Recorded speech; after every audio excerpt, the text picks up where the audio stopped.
Long time no chat. That is my bad. Sometimes I just start living life and then time just floats away from me. So, like, it happens. Second semester has quite literally been no joke. It's getting tough out here, guys. I don't know what's going on for real, but we must prevail and we must push through it. My only question is, why would you as a professor make me take 3 exams the week after spring break? Like, are you serious? Are you serious? Like, I'm just trying to figure it out because what was the purpose in that? And then one of my professors literally was like, I know you guys probably don't remember what we covered before spring break. Like, yeah, you're right. So why is the test tomorrow? Like, let's please be honest with ourselves. Also, it's super awkward when you have a test that's literally open note, open book, open everything online, and then you're looking at the questions and you're just like, I've literally never seen this in my entire life. But I do quite literally have a class in 20 minutes from now, so let's get right into it. Today, I'm going over some habits that I'm implementing in my life for the spring. These are some things that I'm personally doing for the season and probably beyond to try to live a better life. I think that spring is a great time to just implement new habits and try to be the best version of yourself, especially because everything is blooming again. It's getting nice out. The leaves are growing in fresh. The air is fresh. So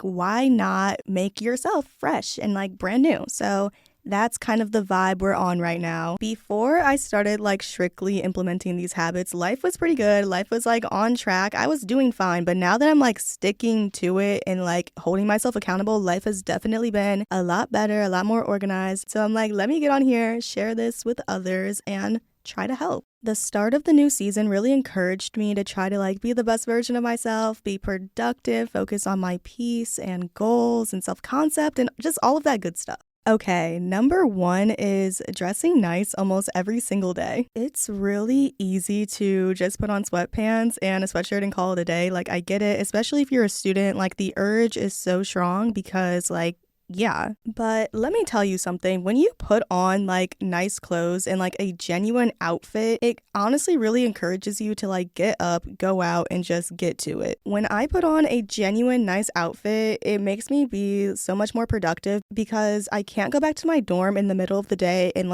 take a nap because I'm wearing real clothes. So I would have to take them off, put on something else. I don't know.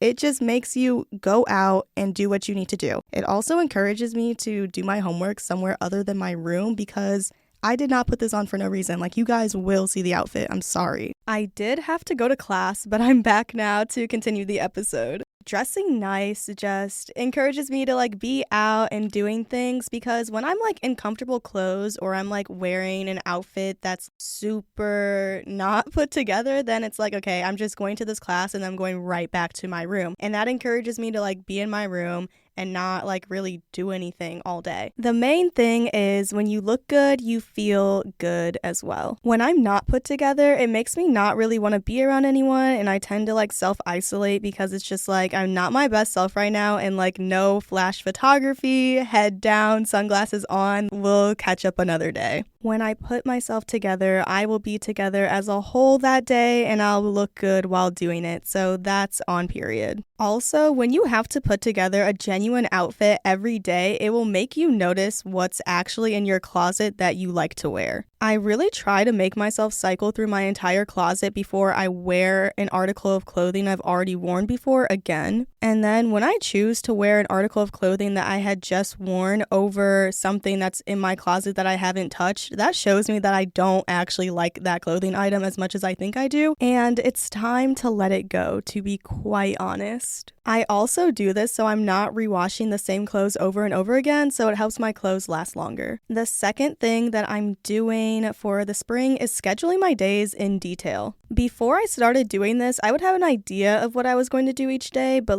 it wouldn't be in detail. Now I try to have designated days to do certain things, so school things versus personal things, because sometimes I just don't like doing schoolwork every single day, and I just like to do it all at once on one day, so the next day I can just do whatever I want to do, or things that I have to do that have nothing to do with school. I also schedule my days in time slots. Okay, I know this sounds really tedious and a lot, but I promise it's not, and the time slots just help me stay on track and accountable. Obviously, sometimes the times are a little off for when I actually do the thing, but this just helps me visually set aside time to actually get things done. I am a known procrastinator, so setting aside time to actually do these things makes me actually do it. So having this visually on my calendar helps me get things done, because if I just make a checklist, then it just sits and sits and sits, and then I don't end up doing that thing until like 10 at night, and it's just like, okay, I had all day. So when I schedule in time in my day, it encourages me to actually do it in that time, so I'm done at a decent hour. Google Calendar is absolute law for this. I use it for everything. If it's not in my Google Calendar, it's not happening. It's super organized. I have it all in pastel colors. You can add people to certain things. Like my friends and I, whenever we hang out, it's literally in the Google Calendar. Like that's how much I use Google Calendar, and the people around me do too. But yeah, Google Calendar has single-handedly organized my entire life. I don't know what I would do without it. I don't know what I was doing before I had it. I feel so accomplished when I mark off my tasks on Google Calendar. Like, I don't know. I just love it. So if you do not use Google Calendar, this is your sign to use it and organize it and live by it, to be honest. Scheduling my days in detail like this works for me. I know it's not for everyone, but this system helps me stay productive and holds me accountable. So if you're having problems with procrastination and just like being on your stuff, then get a Google Calendar. And if you're not having problems, I don't know, it just keeps you organized. So I vouch for it. The third thing that I've been doing is journaling consistently. I have been using a journal since May, but I would write in it sometimes and then stop writing in it and then write in it again and then stop. So it was just very inconsistent. But now I make it a point to journal every morning and every night. I usually write in my journal my goals and intentions for the day, my affirmations, gratitude, how my day went, what I did well, what I can do better tomorrow, what's on my mind, and so on. You can also go on Pinterest to find journal prompts and like affirmations to write, manifestation prompts, whatever you want to do. But I think journaling is so helpful because it helps your self-concept and it just helps you regulate your emotions and put things from your mind to pen and paper. Journaling is a great way to decompress. It's a great way to boost your self-confidence and just work on things and just have something that you do for yourself every day. And also, writing down my gratitude has made life so much better because I feel like when you write down what you're grateful for, you just appreciate things so much more. You really just love life a little bit more. You see everything in a different light. I know every self-care account on social media is going to tell you to journal, and it can be kind of corny to hear that all the time, but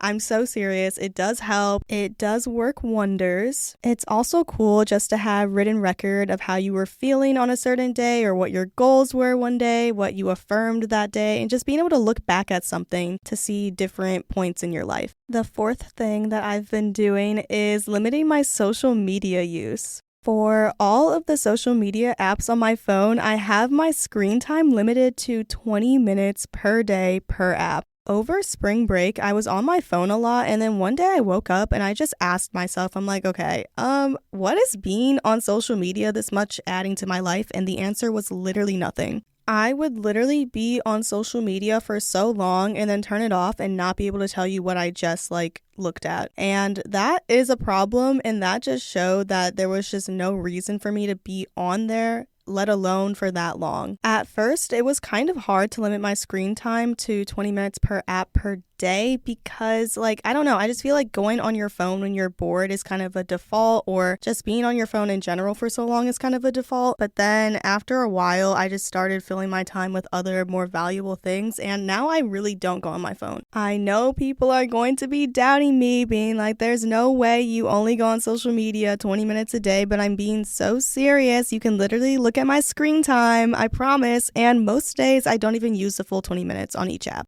I literally go on social media, sometimes make a few posts, and that's it. I don't even view other people's content, to be quite honest. The only people's stuff that I look at is my friends in real life. Going on social media so much less has really cleared my mind, and it's really taught me to fill my time with things of value rather than just constantly trying to distract myself.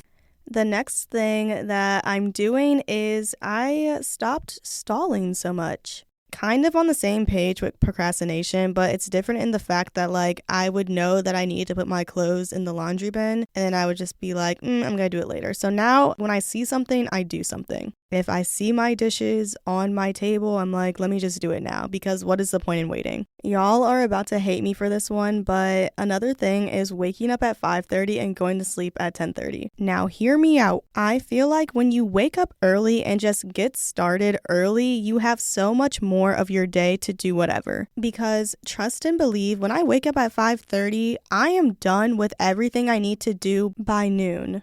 So then if I have everything done by noon, I have until 10:30 to do whatever I want. And that's such a long time. I feel like when I get up late, I get started late, and it just like sets the tone for my entire day. And then when I get up late, I don't start doing things until late, and I just like lag all day. But I would say my biggest reason for getting up so early is because I like to have a slow and intentional morning. I like being able to get up, do my whole morning routine without being rushed, journal, work out, get ready, like just do all of that in a leisurely state of mind. Getting up early is honestly no issue for me. It's going to sleep early that's hard for me, because I've been getting up early for such a long time. Like I've been a 5 a.m. girly for a minute now. That is no problem. But going to sleep at 10:30 is genuinely kind of hard, because there's so many things that will make you want to stay up late. And the last thing that I'm going to talk about in this episode is not spending any money. I am trying not to spend any money on pretty much anything, because I feel like I already have everything that I need, so there's no reason for me to be spending money. I just think it's a good thing to be content with what I have, because we have so much more than we usually give credit for, but we're always encouraged to consume with like capitalism, seeing so many ads on our feed and things like that. I'm really trying to not buy anything unnecessary. I am definitely running out of studio time, so that is it for today's episode. Thank you so much for listening. I will catch you guys when I can, and yeah. Hopefully you can implement a few things for your own life. Peace, love, tranquility. I'll catch you when I catch you. Mwah. Make sure to follow the podcast on Instagram at sitbackandchat.podcast to see when I am uploading more episodes. And yeah, so I'll catch you. I've said that like 3 times, but I will catch you. Have a great day, night, whatever time it is, and peace out.